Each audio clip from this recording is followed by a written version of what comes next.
Welcome. Your art is a spell, and it will change your life and the world around you.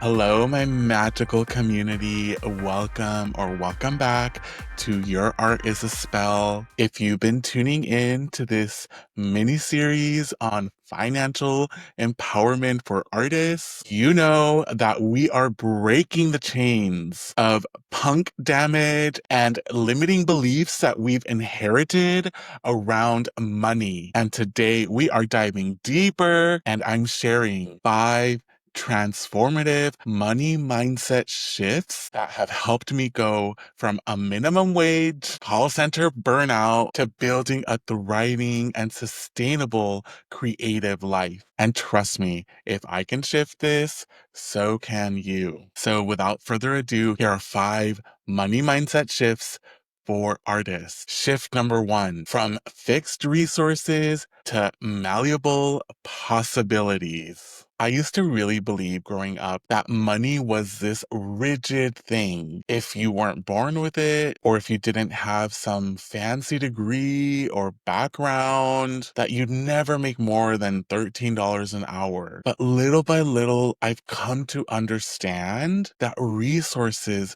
are not fixed. They're malleable. In my journey, I've taken little experiments, I've tried things on bit by bit, and over time, I've realized that money, time, and opportunities are things that we could stretch, we could bend, and that we can even create from scratch.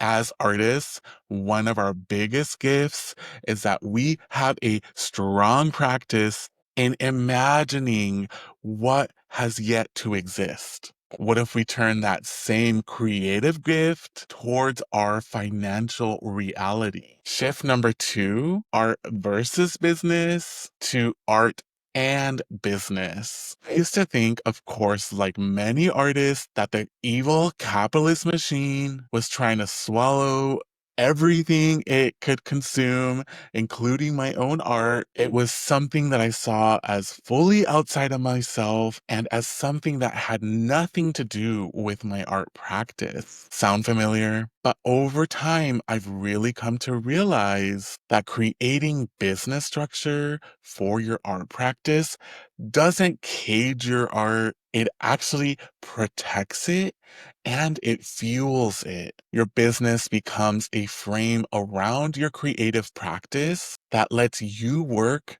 and exist in the world on your own terms. When I started to build systems within my practice, whether it was tracking my expenses, contemplating how to price my artwork, learning how to have conversations about money with other people, I realized that I started to actually have more freedom to make the weird, magical, and experimental art that I love to make. Shift number 3, from passively waiting to strategic positioning. Raise your hand if you've ever thought to yourself, my work is good enough. People are gonna just find it. Yeah, I had to unlearn that too. So, a few episodes back, I have an episode where I talk about all the different jobs I've had before arriving to my dream job, which I'm living right now. And I, funnily enough, forgot an interesting job in that list. I used to also be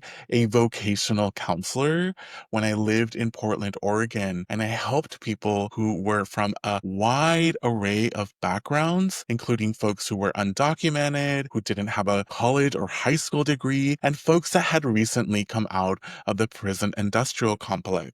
This was an incredible learning experience, and one of the big things I took from that was that I learned that getting a job is being able to position yourself in a way that communicates effectively to another person, whether it's an employer or it's a grant or art opportunity, who we are and the value we have to offer. I would often tell my clients, It's not about waiting around and seeing if we can get hired for something. It's about positioning ourselves so that we become the choice that makes the most sense for them and what they're looking for. And same with art. If you want grants, learn to pitch yourself as a person who most effectively will use this money to create something powerful and magical. Do you want collectors?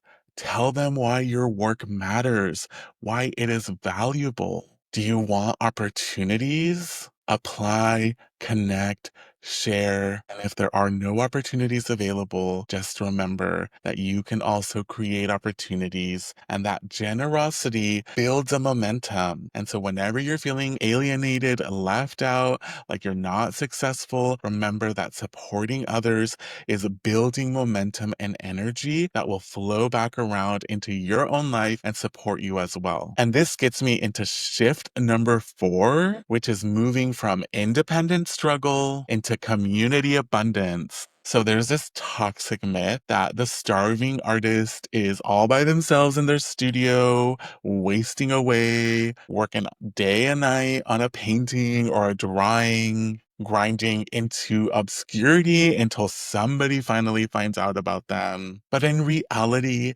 abundance flows through community. I have learned that when I share opportunities with artists, when I recommend people for projects or for grant opportunities, I have seen that energy come back to me tenfold. So whenever you're in doubt, be generous, support your community, uplift others. Know that that creates a certain flow that will uplift all of us. I also have a wonderful mantra that I'm going to share a little GIF here for you to see. That is, your success is my success. My success is your success. We ascend together. Meaning that when you succeed, I see that as a part of my success because we belong in the same ecosphere, in the same community, and that I know that if you are healthy, I am healthy too. This is a powerful anti-capitalist way of looking at the world where we are not in competition with each other. We are a part of each other's survival and success. And shift number 5, and this is a really big one, moving from a fear of asking to having confidence in the value you bring to this world. Stop being afraid to ask. Ask for opportunities. Ask for introductions. Ask if someone wants to buy your art. Ask for the payment you deserve. Ask to see if you can receive more support. I used to often shrink back and believe that I was being too much or asking for too many favors. But the truth is, people want to support you. They just need clarity on how they can do it. When you stand in your value and you understand what you bring into this world, others will understand it as well. So it is so important to learn how to communicate your needs as well as what you have to offer to this world. You might be surprised by the doors that start to open and the portals that emerge. So those are my 5 transformative money mindset shifts for artists. And listen, this is not just theory. These are shifts that I'm still practicing every day as I continue to build my life as an artist. I'm curious, which of these shifts resonated the most with you? Do you have a money mindset shift that has supported you and your artistic practice? I would love to know. Drop it all in the comments. I want to hear from you. I've been really loving all the comments y'all have been leaving on my episodes. If you're listening to this as a podcast, just know that you can always come and leave a comment on my blog where I post these episodes. You can also go onto YouTube and leave me a comment there. And as always, I really want to encourage you to send this to an artist friend that might be struggling, that could really use some support with their own money mindset. It helps to to build the resiliency, the strength, the knowledge within our community so that we can all show up and support each other in our dreams of becoming artists who have so many important things to share with the world. And of course, if you're loving this series, I want to invite you to subscribe and to stay tuned because we are just getting started in reclaiming our financial power as artists. And I want to put a little plug in. I just sent this out through my newsletter. And if you want to get on my newsletter, you can go to yourartisaspell.com to sign up. But I just shared on my newsletter that in a couple of weeks, I'm going to be filming the second to last episode of season 1 of Your Art is a Spell. And I am asking you as a community to send me questions about art, finance, witchcraft, spirituality, working. What does it mean to be an artist today? I'm so open to your questions and would love for you to share them for this episode. I'm also going to be celebrating your art spells. So I want to see the art spells that you've been working on. Let's amplify the collective magic of our art spells. This is going to be a celebration episode. So I want to receive all of your feedback. You could send me an email through my newsletter, or you could also go to speakpipe.com/yourartisaspell and leave me a question or share about your art with your voice, and we will be able to hear your voice on the episode coming up. One lucky person will be winning an art tote bag that I'm showing you here that I designed. I'm going to be selecting one person out of all the people that send me questions or that share their art spells to win one of these tote bags. And as a last reminder, this is the last time I'm going to mention this. I've loved receiving all of your reviews. Your reviews help us expand our web of connection so that more and more people get to listen to these episodes. And I'm going to be selecting one person from all the folks who left me reviews on Apple Podcasts or Spotify. And I'm going to be offering a free 30-minute tarot reading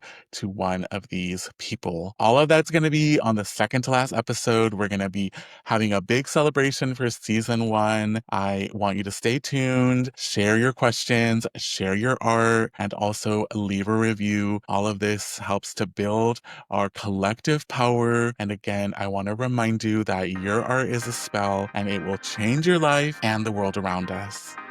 Bye.